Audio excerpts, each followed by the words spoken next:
My name's Paul Dettman. I'm with Cassinia Environmental, and we do landscape scale projects throughout Central Victoria.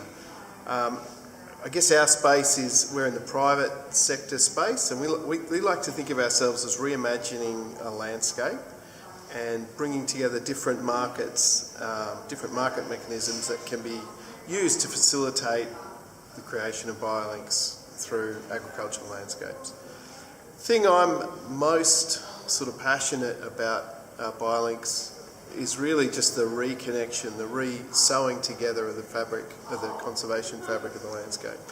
So one of the projects that we're really keen to pursue is this idea of, we've developed this concept, I guess, of a community farming model where different landholders might own different parts of a property, but it'll be managed jointly for conservation and agricultural outcomes. So we still see some agriculture in the landscape, but it's limited by the inherent capacity of the soils and the landscape in general.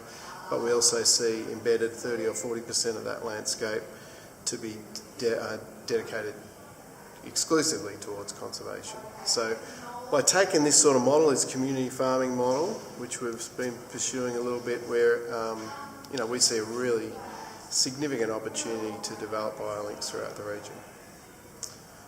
So I think this idea of smaller landholders sort of amalgamating their property into a viable agricultural enterprise that has as a foundation what the sort of inherent conservation capacity, or the inherent capacity of the land is a really good model. And I think we've got a lot of, we've got some really great refuges, national parks, state parks,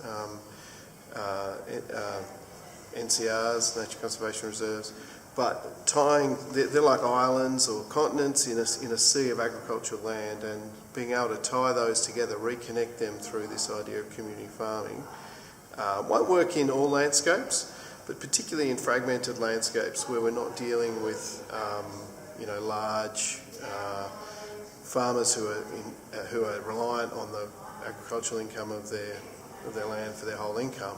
I think we'll be able to see some really interesting biolink outcomes to be achieved.